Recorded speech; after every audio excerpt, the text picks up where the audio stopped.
Hey there, and welcome back to Triumph Beyond Trauma. Today, I want to talk to you about something that's had the most profound impact on my life, on my mental health journey, and that is the power of breathwork. And I know it can seem a little woo woo, but stick with me here, guys and girls, because there's science to back it up. So let's take a deep dive into the breath, why the way we breathe can have such a profound impact on our mental health, and some strategies that you can implement right away so that you can take back a little control of your nervous system for good. Something super exciting for me personally today is that the doors are open and everyone is welcome to my program, the First Responder Mental Wellness Method. I'm so proud of this program. The idea is conceived by the simple thought that all first responders, veterans, and frontline workers should have access to information and practical exercises so that they can actually reduce stress and feel empowered to take control of their mental health journey.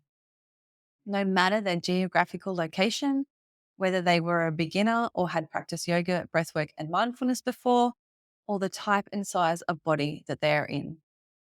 This program is open for just 8 days from the 12th to Tuesday, the 19th of March, 2024. If you're listening this week, just head over to the website, tacticalyogaaustralia.com/ first responder mental wellness method.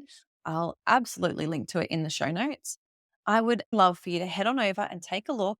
It's so important for us all in these job roles to take control of our journeys and to put ourselves first. This program is for first responders who are still serving, who would like to take a proactive approach to their mental wellness. It's for those who are transitioning and might be feeling a little bit overwhelmed by the process and unsure.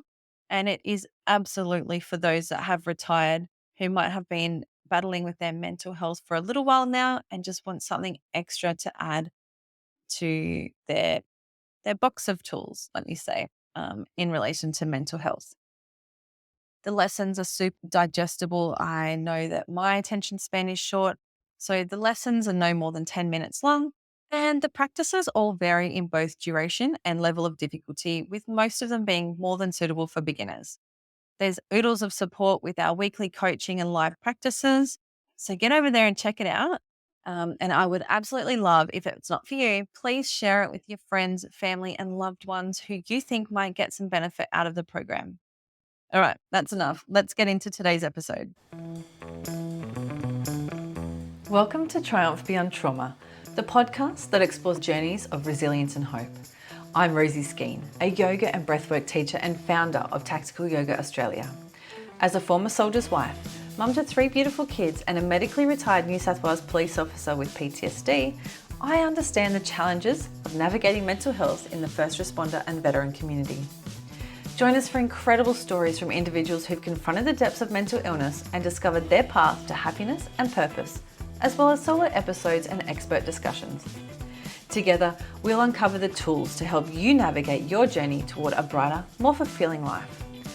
Whether you're looking for helpful insights, practical tips, or just a friendly reminder that you're not alone, Triumph Beyond Trauma has got your back. You matter, and your journey to a happier, more meaningful life starts right here. So, one of the first things I was told to do when I said to my GP that I thought I had some mental health issues, like before my diagnosis, even, she said, get outside and breathe. And I was like, I'm sorry, what? Get outside more and breathe? So, here I am, a complete mess with 3 really small kids, anxious and paranoid as fuck. And my mind was going a million miles an hour because I've got no idea what's going on with me. And you just simply tell me to get outside and breathe. So, like, I did it, of course, because I wanted to be better. So I went outside and then I thought to myself, well, now what? Like, what the heck do I do now? And if you've been told the same thing, you might have been wondering too. So after a while, I decided that I agreed that being outside was beneficial for my mind. And I started doing everything I could outside. I'd always been a treadmill girl because I love the numbers and seeing them all jump up. But for now, it was time to get the baby in the pram and to walk around outdoors. And I did that. And still to this day, I'll go for a walk outside almost every day. I'll try and catch up with my friends over a coffee and a walk. I'll head to the beach or walk around the neighborhood. So I got the getting outside part of the doctor's orders down, but the breathing, it was still a little while off. My journey with the breath started a little while after my PTSD diagnosis. I think it was maybe 18 months after I was diagnosed, I started to practice yoga. And for those of you who don't know, breath work is an integral component of a yoga practice. So I noticed my body change, not in a physical sense so much, but internally, it felt so much calmer. And I remember sending my teacher a message saying, like, I feel wonderful and my skin is glowing. I just remember it being such a profound thing that I felt within myself. So for my whole life, I had just been going about my days, just breathing in and out with zero extra thought. I let my body do whatever it wanted because I was simply unaware of how powerful the breath is. And I couldn't, and I still can't believe that this isn't more mainstream. Like that more people don't know that they can tap into this amazing tool whenever they want. It's right there. As a retired police officer, I truly believe that this practice of breathwork, or pranayama, as we call it in yoga, is not only advisable, but essential for all first responders, frontline workers, and veterans. So, after I don't know how many years of being in a near constant state of anxiety, paranoia, and panic, this was all like super unfamiliar to me. I was instantly fascinated. And I have probably told you before, but there was a book on the shelf that I was able to borrow, and it was called Breath New Science of a Lost Art by James Nestor. The book is amazing and well worth the read, but within the book, Nestor takes a deep dive into the breath and how to breathe optimally. He experiments with taping his mouth closed so he breathes only through the nose, and then he tapes his nose closed so he's breathing only through the mouth. I could not get enough of this new world that I'd discovered. It's been now a passionate research project of mine for, I would say, the last 5 years. I've been consuming every book or article I can on the breath, breathing, optimal ways of breathing, breathing practices for particular physiological responses, like all of it. I've taken a pretty deep dive and I've got some things to share. But before I do, let's have a quick look at the nervous system. Most of us know that the sympathetic nervous system is the control center for the fight and flight response. It's the part of the brain that keeps us safe when, like if we're being chased by a lion. It's very dramatic, but that's a part of the brain that switches on. It activates and releases cortisol, the stress hormone, basically switching off things like our fine motor skills, digestion, and anything else that's not really required when you're running for your life. It also increases your vision, your heart rate, and sends oxygen through the blood to major muscle groups to allow you to escape the threat. This is a very basic rundown of the sympathetic nervous system. There's much more to it than that, but for the purposes of today, that's enough. What happened, however, like over the shifts that we go to, the weeks, the months, and the years, we could have an overstimulation of the fight or flight response. And the release of cortisol can cause detrimental effects on the body, such as weight gain, low sexual function, reproduction issues, increased heart rate, headaches, irritability, our immune function can decrease. Like you might find that you pick up colds and flu more often. And of course, poor mental health. This list is not exhaustive, of course, and there are many illnesses and even now diseases that are being researched in relation to their connection with stress. So we may not be getting chased by lions these days, but our bodies can detect what it believes to be a threat. And I remember during my training that relaxing too soon is a fatal error. So hypervigilance is something that you become accustomed to. As first responders and veterans, there are many unique stresses that you will undertake as part of your job role. And these may seem to be just like normal things to you and I, but let me assure you that not everyone is exposed to the traumatic and life threatening incidents that you are.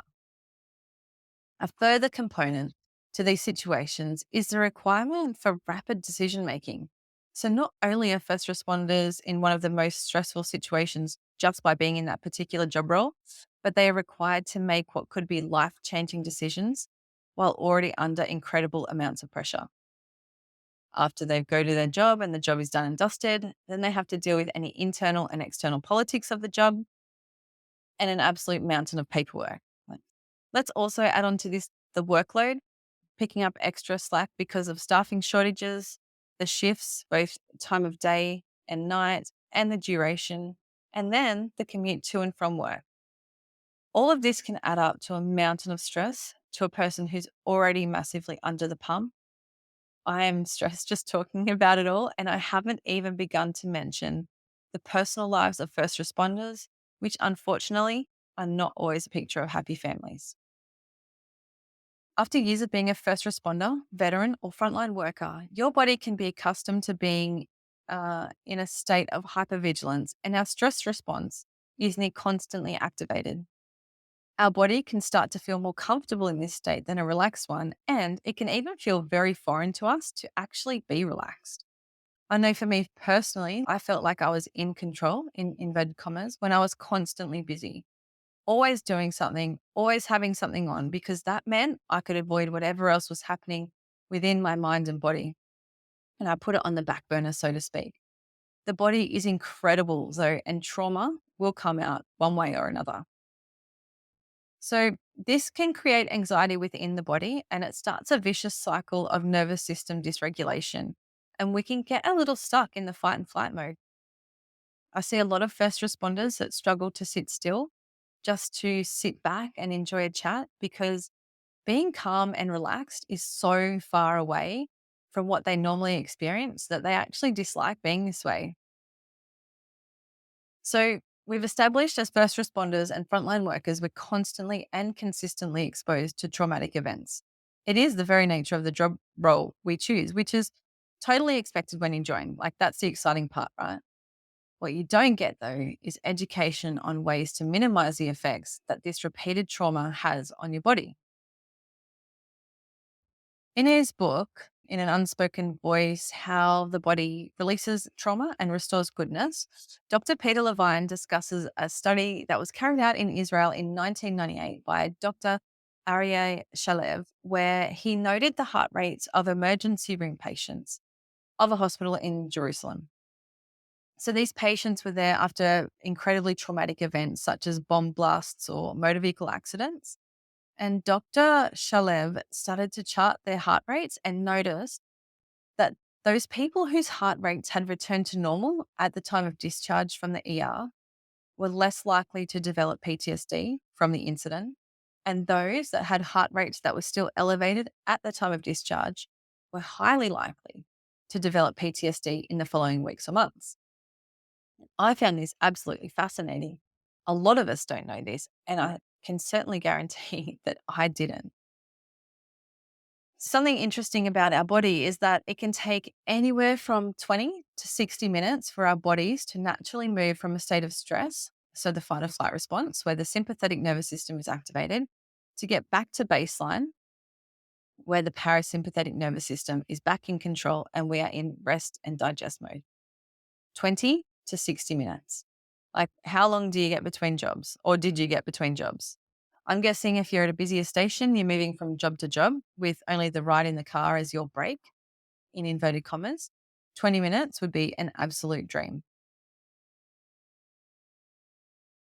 Let's move back into breath work.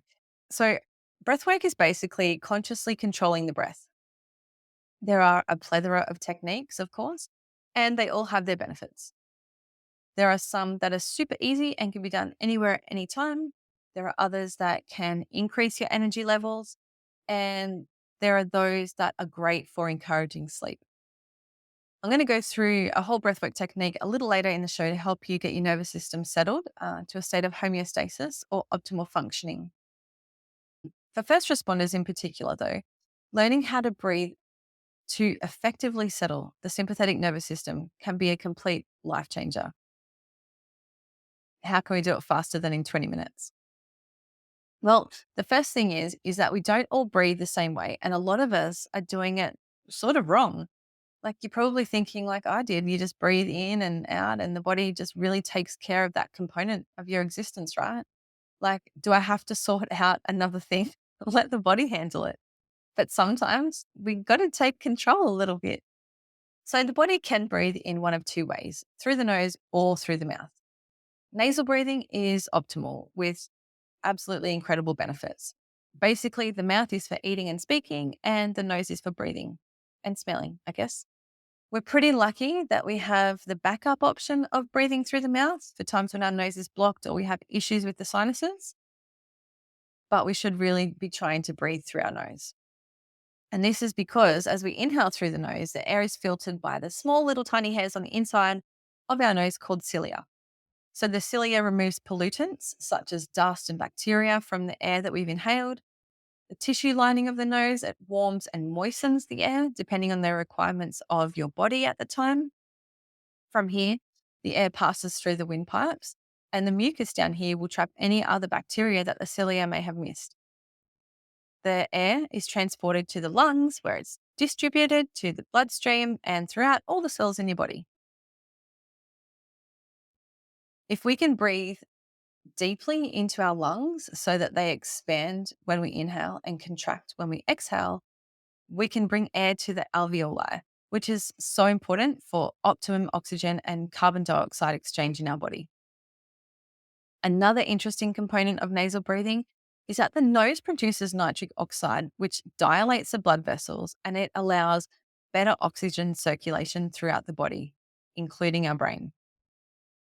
When we breathe through our mouth, we can take up to 90% less oxygen into our body compared to when we breathe through our nose. Like, this is crazy, right?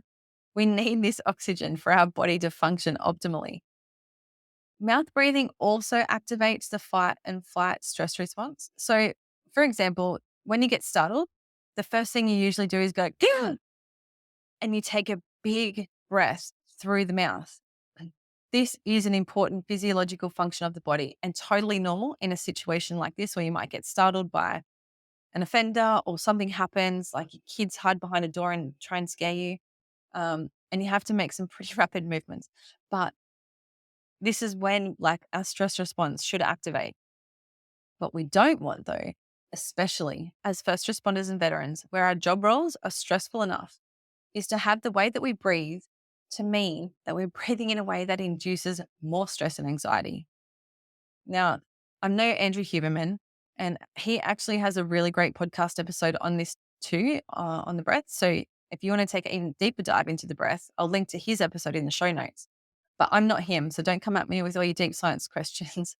But I do know enough to be able to explain to you why as first responders and veterans, both serving and retired, we should be focusing on our breath. We know the role of a first responder, frontline worker, or veteran is generally very stressful, whether it be because of the incidents attended, the workload, or the politics behind closed doors, or out in the open. Things can actually get pretty crazy. On top of this, some people that suffer from anxiety will breathe rapidly and very shallowly into the chest. This exacerbates the situation. So not only do we have a stressful job, if our body behaves this way, it's not helping us at all, and not to mention any other stresses that may be occurring personally or financially. When I went to one of my very first psych appointments, the first thing that my psychologist asked me was, "Where do you feel your anxiety?" And I replied, like, touching my chest. I'm like, in my chest, it just feels really hot and heavy. And she told me that she could see that the way I was breathing was super shallow and only into the chest. And I was like, okay, whatever. Like, I totally dismissed it. But now I know that the way that I was breathing was likely adding to the anxiety I was feeling within my body. So you're probably wondering what we can do. So, as first responders and veterans, and anyone who really wants to use the breath to reduce stress, we simply need to slow it down and breathe as much as we can through the nose. So, by focusing on breathing just through the nose, you can reduce your response to stress. The nitric oxide produced by the body through nasal breathing, it dilates the blood vessels and bronchiole, improving the blood and airflow through the body, resulting in the reduction of your heart rate. So by doing this one thing, you're able to rapidly reduce the amount of stress within your body. The other thing that you should know is that our heart rate increases with an inhale, regardless of whether it's through the nose or the mouth, although it does increase a lot more through the mouth, and it decreases with the exhale. So a really easy way to rapidly reduce stress or anxiety in the body is to simply exhale for longer than you inhale. So let's get back to that 20 and 60-minute time frame that it takes for our body to naturally move back to homeostasis. Like, that's a long time, right? What if you could do it in much less time, like 5 minutes or less? That'd be super helpful. Okay. Of course, like it would be super helpful. So let's do it. This is a practice that is super duper simple and can literally be done at any time and in any place. And it will move your body from a stressed, anxious state back to baseline. And I wish I would have known about this when I was bouncing around on the truck. The practice is simply exhaling for a longer period than what you inhale, because exhaling reduces the heart rate, right? So if you can exhale for twice as long as you inhale, this would be amazing. Once you're out of harm's way and your job has been done, if you're on the truck or if you're at home and you just want to take yourself away, just take a few minutes to focus on your breath. If you can, breathe in for a count of 4 and breathe out for a count of 8. And if this is too much, you can just try it like 3 and 6 if that's easier for you. But I find the 4 and 8 pretty good and definitely effective. There are other types of breath work you can do that reduce your heart rate even quicker than this one. But for simplicity and ease of remembering, this practice of 4 and 8 is pretty good. So let's do it together now. If you're driving, please either pull over or do it later. Don't try something new while you should be concentrating on the road. We're going to breathe in with a 3 count and a 6 count when we exhale. And like I said, you can increase this one to 4 and 8 if that serves you. Or if 3 and 6 is too much, go for the 2 and 4 and build your practice up. So as we just settle into wherever we are, we're sitting down, placing both of our feet on the floor, closing the lips,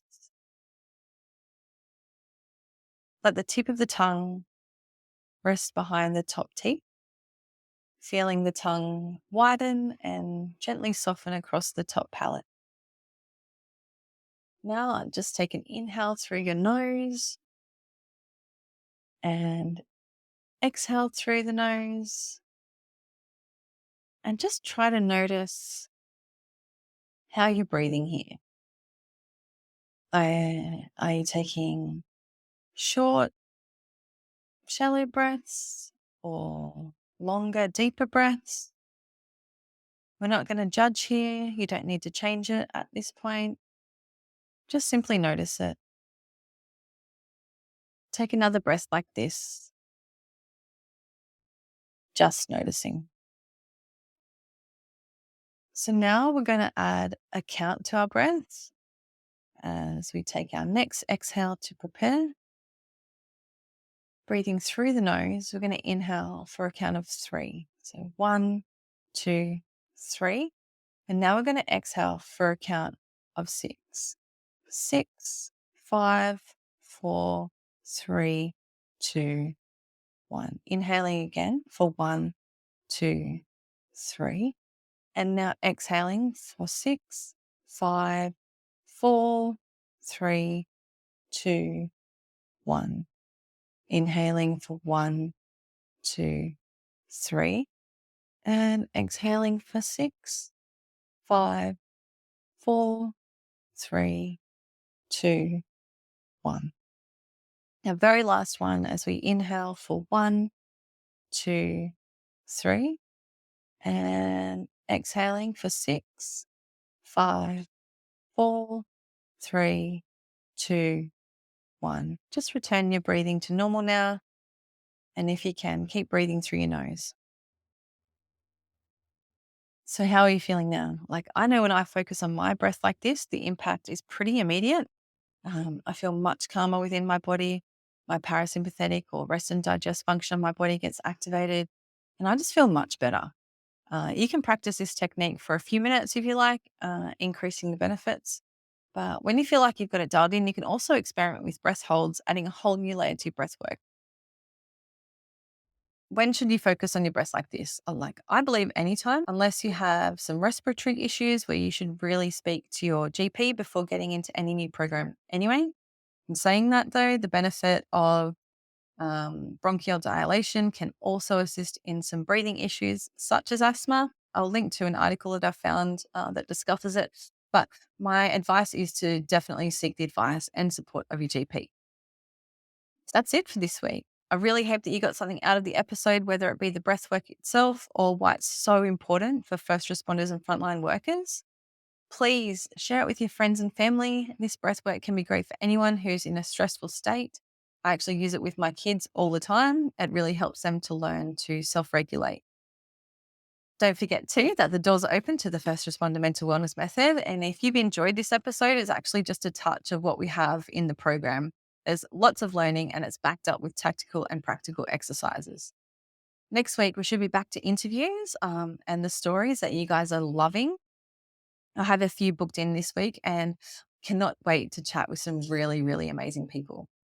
Until then, please be kind to your mind and have the absolute best week. And I'll talk to you next week. I hope you've enjoyed today's episode. If you have, make sure to hit subscribe so you never miss any new ones. We release fresh content every Tuesday. And while you're there, take a moment to leave us a review. I would genuinely appreciate your thoughts. Don't forget to connect with me on Instagram and Facebook at Tactical Yoga Australia and share this episode with your friends, family, and workmates to spread inspiration. Your support means the world. My name is Rosie Skeen. Join me again next week for another empowering and positive episode of Triumph Beyond Trauma. Until then, be kind to your mind and trust in the magic of your consistent and positive efforts. Triumph beyond your trauma is closer than you think. Have the best week.